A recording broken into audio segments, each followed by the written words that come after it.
dolzarb yangiliklar bilan dunyo yangiliklari o'z ishini boshladi. Rossiya NATOga hujum qiladimi? Alyans va rus armiyasining imkoniyatlari taqqoslandi. Yevropa AQSh vassali emasligini ko'rsatishi kerak. Makron. AQSh Ukrainadagi mojaroda bevosita ishtirok etmoqda. Peskov. Muxolifat Belarusni bosib olib, NATO qo'shinini kiritmoqchi. Lukashenko. Amaldorlar rossiyaliklarni ko'proq farzand ko'rishi uchun rag'batlantirishi kerak. Putin. Markaziy Osiyoga tashqi kuchlar tomonidan bosim bo'lyapti. O'zbekiston Xavfsizlik kengashi.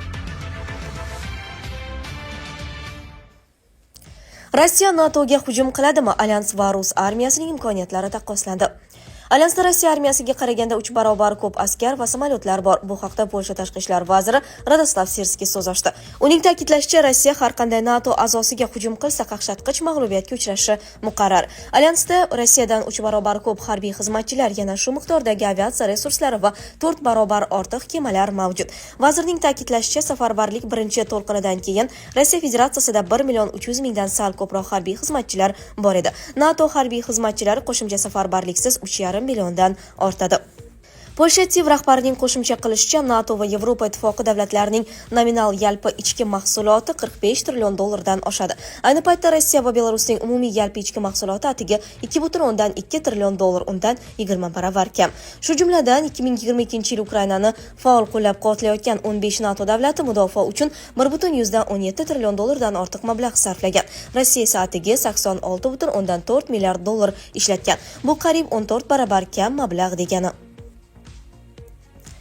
Yevropa AQSh vassali emasligini ko'rsatishi kerak. Makron. Yevropa Washingtonning vassali emasligini namoyish eta olishi kerak. Bu haqda Fransiya prezidenti Emmanuel Macron Sorbonnada Yevropa kelajagi haqidagi nutqi chog'ida so'z ochdi. Biz AQShning vassali emasligini ko'rsata oladigan va hamma bilan gaplasha oladigan Yevropani qurishimiz kerak, dedi u. Uning so'zlariga ko'ra, Yevropa barcha davlatlar bilan nafaqat iqtisodiy mavzularda, balki strategik sheriklik masalalari bo'yicha ham muzokaralar olib borishi imkoniyatiga ega bo'lishi kerak. Fransiya prezidentining aytishicha, Yevropa keyingi 10 yil ichida zaiflashishi va o'lishi mumkin. Bizning Yevropa o'lishi mumkin. Hamma narsa faqat bizning tanlovimizga bog'liq. Kelgusi 10 yil ichida biz zaiflashib qolishimiz xavfi katta, deydi u. Fransiya rahbarining so'zlariga ko'ra, Yevropaning hamma joyida uning qadriyatlari tahdid ostida. Qit'a davlatlari dunyoning umumiy qurollanishiga javob berishda juda sekin. Yevropa o'sish va suverenitetni mustahkamlash uchun yangi strategiyaga muhtoj. Biz ishonchni uyg'otamiz, to'sqinlik qilishimiz, hozir bo'lishimiz va sa'y-harakatlarimizni davom ettirishimiz kerak, deydi Makron. Uning fikricha, Yevropa xavfsizligining sharti Rossiyaning Ukrainadagi urushda g'alaba qozonmasligidir.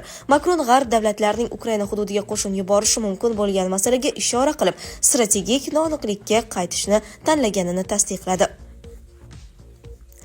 AQSh Ukrainadagi mojaroda bevosita ishtirok etmoqda. Peskov. AQSh Ukrainadagi mojaroda bevosita ishtirok etmoqda, biroq bu maxsus operatsiya natijasini o'zgartira olmaydi. Bu haqda Rossiya prezidenti matbuot kotibi Peskov jurnalistlarga ma'lum qildi, deb yozmoqda RIA Novosti. Qo'shma Shtatlar ushbu mojaroda bevosita ishtirok etmoqda. Ular o'zlariga yetkazib beradigan qurol tizimlarining ishlash oralig'ini oshirishga harakat qilmoqdalar. Bu maxsus harbiy operatsiya natijalarini tubdan o'zgartira olmaydi, dedi Peskov Kiyevga atom raketalari yetkazib berilishi haqidagi xabarga munosabat bildirayotib. Chorshanba kuni Pentagon RIA Novosti agentligiga suveren Ukraina hududida foydalanish uchun atomsiz kengaytirilgan tezkor taktik raketalarning Ukrainaga topshirilganini tasdiqladi. Agentlik suhbatdoshiga ko'ra, raketalar mart oyida e'lon qilingan harbiy yordam paketiga kiritilgan va aprel oyida Ukrainaga yetib borgan. OUNing xabar berishicha, ukrainaliklar ularni allaqachon 2 marta Rossiyaning orqa chizig'idagi nishonlarga qarshi qo'llagan. Rossiya Ukrainaga qurol yetkazib berish kelishuviga xalaqit bermoqda. NATO davlatlarini mojaroga bevosita jalb qilmoqda va o't bilan o'ynashyapti, deb hisoblaydi. Muxolifat Belarusni bosib olib, NATO qo'shinini kiritmoqchi. Lukashenko. Xorijga qochib ketgan muxolifatchilar Belarusning Kabrin viloyatini bosib olishni rejalashtirmoqda. Bu haqda mamlakat rezidenti Aleksandr Lukashenko ma'lum qildi. Uning aytishicha, Korbin zabt etilganidan so'ng xoinlar qo'shin yuborish uchun NATOga murojaat qilmoqchi. Janubdagi Brest viloyatining Korbin tumani Ukrainaning Volin viloyati bilan chegaradosh. Ular bejizga Korbin tumanini tanlamagan. Mana marhamat, Korbinni egallang, hokimiyatni e'lon qiling, NATO bilan bog'lanib qo'shin kiriting, degan Lukashenko bugun Belarus xalqi assambleyasida.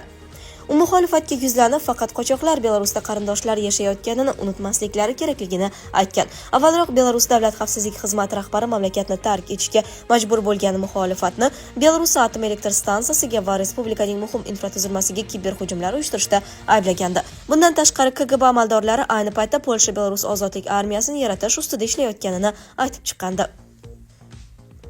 Amaldorlar rossiyaliklarni ko'proq farzand ko'rish uchun rag'batlantirishi kerak – Putin. Rossiya hukumatining barcha a'zolari Rossiya demografik vaziyatini yaxshilashda ishtirok etishi kerak. Bu haqda 25-aprel kuni Rossiya prezidenti Putin butun Rossiya demografik konferensiyasidagi murojaatida aytib o'tdi. Yosh avlodni katta do'stona oila qadriyatlari ruhida tarbiyalash muhim. Ko'p farzandli bo'lish davlatning ishonchli rivojlanishi va jamiyatning ma'naviy farovonligining asosiy shartlaridan biridir. Demografik vaziyatni yaxshilash, tug'ilish va ko'p bolali oilalarni qo'llab-quvvatlash ustuvor milliy vazifadir. Bu ishga rasmiylardan tashqari fuqarolik, jamiyat institutlari, ommaviy axborot vositalar, shuningdek sog'liqni saqlash va ta'limdan tortib turli yo'nalishdagi loyihalar ham jalb etilishi kerak degan u. Rossiya yetakchisining qo'shimcha qilishicha, mamlakat aholisining tabiiy qisqarishini 6 yil ichida to'xtatish uchun byudjetdan 4 trillion rubl sarflangan bo'lsa-da, aholi soni kamayishda davom etmoqda.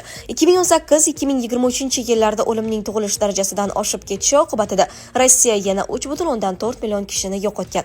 2023-yil oxirida Rossiyada 1,264 million bola tug'ilgan. Bu 99-yildan beri kuzatilgan minimal ko'rsatkichdir. Ayni paytda 2014-yilga nisbatan tug'ilish ko'rsatkichi 3 dan 1 barobarga kamaygan. Agar aneksiya qilingan Qrim va Chechenistonni statistik ma'lumotlardan chiqarib tashlasak, o'tgan yilda Rossiyada tug'ilgan bolalar soni 1,215 million nafardir. Bu butun zamonaviy tarixdagi antirekord degan Putin. Markaziy Osiyoga tashqi kuchlar tomonidan bosim bo'lmoqda. O'zbekiston Xavfsizlik kengashi.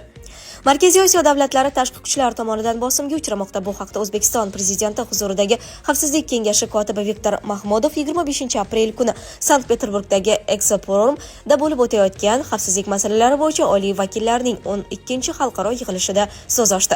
O'zbekiston Markaziy Osiyo mintaqasiga tashqi siyosatning ustuvor yo'nalishi sifatida qaraydi va bu mintaqada tinchlik, xavfsizlik va ishonch makonini o'rnatish bo'yicha faol sa'y-harakatlarni amalga oshirmoqda. Bugungi kunda afsuski mintaqa davlatlari Markaziy Osiyo davlatlarining milliy manfaatlarini hisobga olmasdan tanlashga majburlashga urinayotgan tashqi kuchlarning bosimini boshdan kechirishda davom etmoqda, deydi Mahmudov. Sizlarga yetkazmoqchi bo'lganlarimiz shulardan iborat edi. Dunyo yangiliklaridan uzoqlashmang.